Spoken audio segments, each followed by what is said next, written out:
found her. You think? Think. You better know.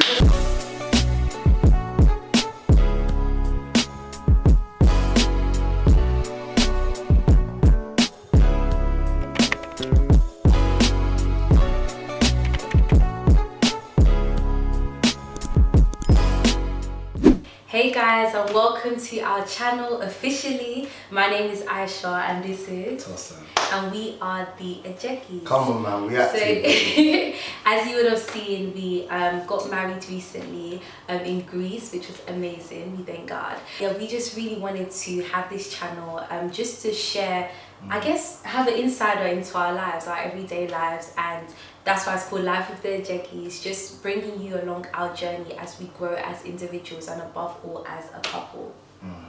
Yeah, man, I think today we're just going to go through the process.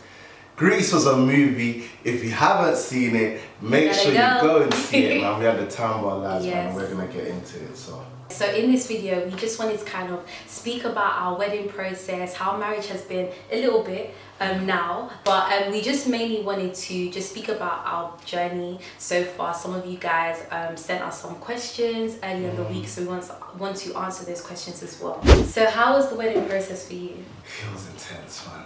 I can't lie. Like, obviously, I should have done most of the planning. Let's just keep it 100. But I think for me, I was just focused on cost. And I think obviously because it was during the pandemic, it was really difficult. I agree. Because obviously it was like, well, we didn't know whether we were going to go ahead or not. You have all the family, friends in your ear. Is it still happening? Is it not? These times, of course, we've planned from way back, you know, and these times as well, we're paying things off month by month as well. So I'd say, like, I think it was stressful, you know. I can't lie to you. I didn't enjoy the process. I won't lie. I didn't enjoy it at all. I didn't enjoy it. I think it was really difficult. And I didn't even do much. Do you get what I'm saying? Do you get what I mean? You like, did some stuff. Yeah, but I didn't do much. Let's just keep it real, man. That's not my forte. Mine is just how much is it? I can't lie, as Tosan said, it was stressful. I'd say, especially like from what I've heard, planning a wedding anyway is stressful, but during the pandemic, it was very hard because there was so many there was just a lot of uncertainty. Let's just say that, like, is it gonna happen? Is it not gonna happen? And I'm such a planner. Anyone who knows me knows that I'm a planner. So when things weren't like going to plan, it kind of threw me off guard a bit. Like, okay, I don't know when this is going to be paid for, or should I start looking for this? Should I start looking for that? You did well, man. Thank you. Yeah, Thank you. Like, with the help of our amazing friends and family, honestly, I cannot shout everyone out enough because everyone really just came through. Just everything. Let's just say everything. Like, literally everything you saw, the menu, everything. And then just the bridesmaids. Oh my gosh. Amazing bridesmaids and groomsmen. Then our amazing parents. Like, so many people helped out. And imagine we did not actually have an official wedding planner for the day. It was this lady right here. Yes, but the story behind that is because we initially, remember, we did have one when we thought we were going to have the wedding in the UK. And the sum was mad. Well, it was mad. Yes, yeah, I'm not gonna lie. As Toss said, he was thinking about cost. So about the cost, man. Yes, so it was a lot. I'm not gonna lie. So we said, you know what? Obviously, we're not coming to say that we have the best experience or the most experience in the world, but I'm sure when everyone comes together, we can figure something out. And that is what happened. And I think, if anything, it brought me closer to the people around me. Like, and everyone really felt involved in one way or another, which was really good, I would say. I think though, like, do you get what I mean? Like, obviously, like, wedding planners are really helpful. Like, there's a lot of people I know that they use wedding planners. And I would highly recommend one, honestly. 100%. If you're not great with admin stuff, even someone who is good with admin stuff, it can be time consuming, I would say, like planning a wedding for one day. And literally it took us like a year and a couple months to plan it. I think obviously, like, Queen is quite specific, do you get what I mean, like, with what she wants, what she likes and stuff. And I think, like, obviously part of you actually enjoyed the process as well, do you get what I mean? I think like it was less stressful for me. It was stressful, but I think it wasn't as bad as maybe you of course found. So you was enjoying it, which made it kind of easier. So you actually put in that work Yeah. that, you know, a wedding planner would put in. I guess so. That kind of helped the process. So yeah, no, it was good, man. But we asked a lot of questions, like, do you get what I mean? We spoke to other couples, so that's something I would highly recommend. And I think someone asked that question as well. But definitely speak to other people who have actually had weddings. But if you are considering a destination wedding, definitely speak to people who have done destination weddings. Because for us, again, because of COVID, we couldn't actually travel to Greece before our wedding day. Yeah, which is what we wanted to do, yeah. But we couldn't. So literally everything we were doing was based off Google reviews, YouTube, recommendations. Like, it was, we literally saw the wedding venue the day before. Was it the day before? The day before. The day before our when we done wedding. rehearsal, yeah. Can you imagine that? And imagine if it wasn't what we thought it was gonna be, but thank God it was. But and remember, wedding venue as well, like, changed for us, oh like, my gosh, a good twice. few times. Twice. Do you get what I mean? Because the first venue we got, I was sold on that from before, and I think later on they came to us saying that they cannot guarantee that we would have the number that we wanted. We invested in that already as well. Yeah, we already put down a deposit, and so then, you know, we were deciding, okay, should we risk it? Should we not? Because they said it could change. But I went back to them, they said it's still the same. So they said, you know what, forget it.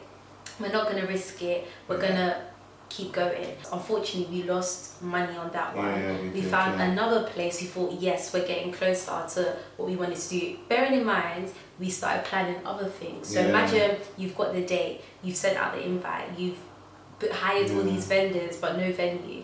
So we got the second place. Then later on, they came back to us saying the authorities did an inspection or something, and they could no longer have us there. Yeah. So I was so upset, and this was in April, so literally like 2 months, I'll say even a month and a bit before our wedding. Imagine, no venue.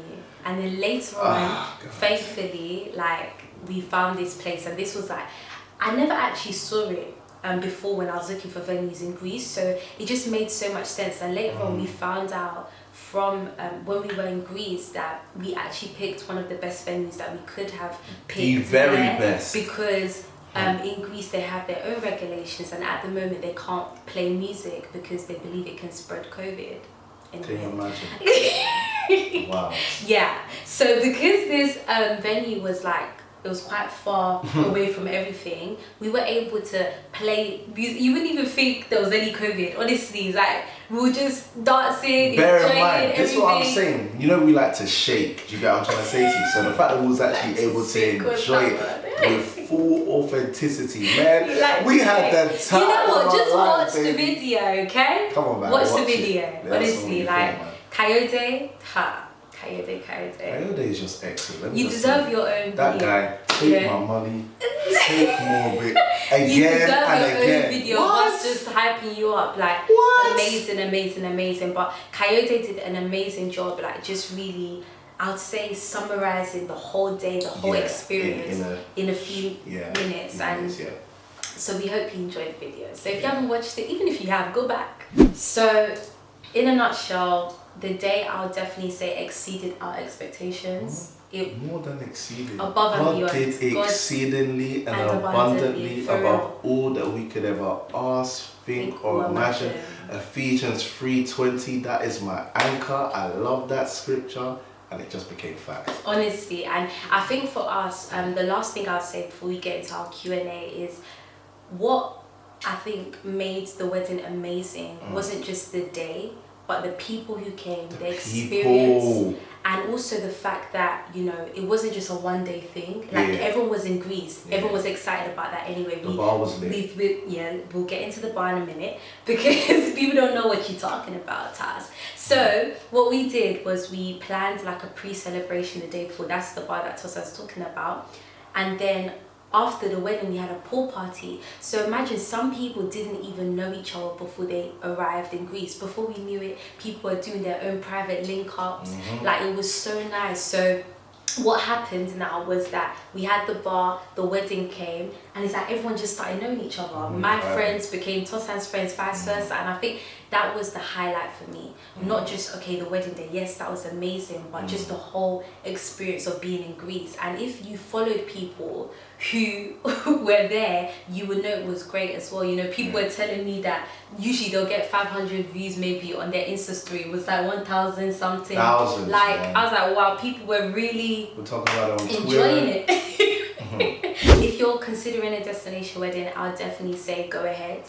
Definitely consider the cost. I would say we actually saved, because if we'll get into that, as I said in the questions, but if we did do it here, it would have been more expensive. I can honestly say that the cost did only rack up because of the COVID stuff, like the test, PCR test, but even that. Yeah, but then obviously, like, the costs rack up because of the detail.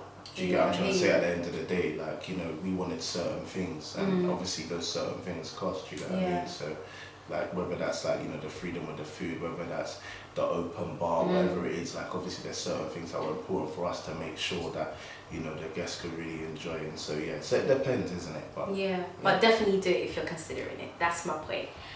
So we asked, as I said on Instagram, if anyone had any questions following the wedding, the video, or just general questions. So thank you guys for the questions. So the first question is a destination wedding more expensive? It's not. I don't think it is, because obviously, like, venues here in the UK are just crazy. Do you get what I mean? Let's say a nice venue here in the UK might be like 14,000 just for the venue flat. And then of course, like, you would have to pay for per head for each guest, obviously, and that's where the costs really rack up. Is like food and drink. Do you get what I mean? Whereas in Greece, like, maybe for that type of money, you'll get that as well as food. Do you get what I'm trying to say, for your guests? So. And I forgot to say that earlier, is that we were originally actually planning to have our wedding in the UK. But yeah, when we were looking at venues, I remember I took one of my friends and other people with us to, like, a venue in Hertfordshire was about, I think, starting at 10k, and that was excluding food, decor, all of those things. So when you add it all up, in my opinion, it just didn't make sense. So based on our experience, I'll say it wasn't more expensive. So one personality trait that each of you love about the other person. One. Yeah. I know there's many, but there's many. I just love how caring Aisha is. I think she's just caring, man. She loves me. You know, she loves her family. She loves her friends, and, like, she really does care for them. I think everyone can vouch for that. So yeah. Thank you. With Tosan, I think one thing I learned from our relationship, and I love, but it wasn't easy for me, was just how straightforward and direct Tosan is. Like, anyone who knows him personally will know this trait. And it wasn't easy for me to accept at first, but it really taught me, because I'm not always someone that's very direct. Like, I'll go all around in circles. I think being with you has helped me to be more direct, and learning that even within that, he still loves me, you know, so that's something I'd say definitely I love. It's just the directness, and it even helps when we have differences and stuff, I'd say. So the next question, well, we kind of answered this earlier, but yeah, how stressful was it planning a destination wedding? Tosan said very stressful. I can definitely say it was stressful, but because I was not helping out, but I was planning and stuff like that, it kind of relieved the stress. I was a bit more excited, I would say, than Tosan. So what was your favourite thing about the wedding? I'm gonna say firework entrance. I'm gonna say that. I love that. Yeah, changing outfits, dancing down. Okay, I'm gonna try and think of something different, but now that you said that, I love that as well. Oh, this is hard. There was actually a lot of good parts, you know. I would say my favourite part had to actually be the ceremony. Like, I'll say it's one of, because it was a very intimate moment in a sense where we really had our loved ones with us. We did our vows, a time of worship, then, like, just me walking down the aisle with my dad. Like, there was so much happening in that one moment. So I'll say this ceremony just before we partied, you know, was really nice. I feel like it set the tone for the rest of the day. This is for Tosan, by the way. What gave you the courage to still go ahead with, well, I guess for both, but it was on yours, sorry, to go ahead with a wedding abroad on an amber list country? I think just the fact that we'd actually gone too far in to go back. Does that make sense? Like because it's something that we were planning like a year and a half in advance. We'd already like invested so much. We'd already planned so much. It's like, you know what, we got to go full throttle with this. So that's what I'd say. Yeah. Sorry, and this one's for Tosan. What is it like having your wifey in interior design? It's amazing. Do you get what I mean? I think it's a great way for Aisha to express herself. Aromacare Designs, check that. Listen, if you need your house styled, if you need all them things done, what? I'm telling you, listen, I don't know much about interior design, but I know that she designed our home. It's beautiful. So yeah, man, we bless God, man. She's awesome at it. But yeah, man, I just encourage her. I want her to express herself. She's most happy when she does it. So for me, it's a beautiful thing. Like, you can tell that when she's doing it, it's not like work for her. Do you get what I mean? It's like she comes to life when she does it. So correct. Thank you. How did you effectively prepare for marriage? Law Counselling. Yeah. A lot of premarital counselling. Premarital counselling, speaking to our parents, other couples that we admire. A lot of couples that are married that are our age group, as well as couples that are much older than us that have been married. And I think we communicated a lot to each other, like in terms of expectations. So especially when it came to living together. I don't think there's anything that Tosan does that surprises me. Just because we spent a lot of time together beforehand, and we spoke a lot about a lot of things. So communication, conversations with one another, I guess. And just speaking to other couples, I'd say. Can you talk about accountability / counselling, the counselling process in preparation for marriage? I'm not gonna lie to you, it's not just any given couple that I'll just take counsel from. Like, if I don't like the look of your marriage, if I don't like the way you guys do things, no, it's true. Like, I'm not trying to take advice from you. Okay, not like that, guys. That's what I'm saying. Like, for example, like, you know, I like couples that are in love. That, do you get what I mean? Couples that really love each other. Do you get what I'm trying to say? And that love Jesus. But you can't say that you don't like the look. If I don't feel like couples are in love like that, what type of advice am I trying to get from you? I hear that. Do you get what I mean? I want to love on my wife. So our pastors gave us some flyers and sent us links for different premarital counselling programs that were going on at the time. Videos as well to watch. Oh yeah, YouTube videos, amazing. And this was just both Christian video and also Black Love. One of my close friends recommended Black Love. Amazing. Zoe. Yeah, Zoe. Amazing. So I'll definitely encourage Black Love because it just speaks about real life situations. Like, it was really good. It's really practical. Yeah, so that was a form of second-hand counselling that we received. That's why I mentioned it there. You know, you don't always have to have first-hand mentorship and counselling and things like that. So us watching that really helped us. And I think that's discussing it as well. Like, after we watched an episode, we'll discuss. So how did you know she was the one for you, bro? I don't know. Well, obviously, first of all, I was attracted. Do you get what I mean? So this is before I've even known, like, do you get what I mean? Because for me, you know, if I wasn't attracted, then there's no way I'm going to try and go and talk to you. Do you get what I'm trying to say to you? So, yeah, but when we did start gisting, like, she just vibes, man. That's just vibes. And then, like, we got on well, man, literally. Like, it's like we had known each other for years. We were talking about all different things as well. Do you get what I mean? It was just smooth, free-flowing. I thought, you know what, man, I think I found her. You think? You better know. Again, this is for you, Tosan. Wow. How did you know you were ready to get married? I was ready. I don't even know if I should say ready to get married. It's just I was ready to make that decision. I was ready to be committed. I was ready to decide to love Aisha every single day. You know, whether she's annoyed me, whether, you know, she's made me laugh. Yeah. So when she made me laugh, whatever, do you get what I'm trying to say to you? Like, I wanted to make that decision to be committed no matter what. So that's what I say, but I wouldn't even say that I was like ready for marriage. It's hard to quote unquote be ready. Next one. Did you feel weird to come back to the UK? Yes. Yes, I did. I'm not made for the UK. I'm just saying here now. So in a couple of videos you might see a different background because I'm not meant to be here. It did feel weird. Prophesy, man. Amen. It felt weird. and it feels very bad. Like Go by that day 8 test that they forced us to do. And they'll be calling your phone every day. Hello, Man. am I speaking to you? Like they're reading off a script, and you get what I'm saying? So annoying. What? So to answer your question, it feels, it's not even just weird, it's annoying being back in the UK. And the weather's not even great. Thank you guys so much. This shall be the first of many, I would say, videos. So make sure you subscribe, make sure you like, comments. Please. We love comments, honestly. I love communicating with you guys. I hope we can grow an online family on here. And yeah, let us know what you want to see as well. Like we have a lot of ideas. We want to also invite other people. We want to have different conversations, cooking together as well, things like that, vlogs, you know, day in life, whatever you want to call it. But honestly, like, give us suggestions. There's only so much we can give. At the end of the day, we're making this for you guys, you know. So we want to ensure that you like what you're seeing. So thank you guys. Thank you so much, man. Thank you. Let's journey together. Yeah. Remember, man, we active, baby. Let's go.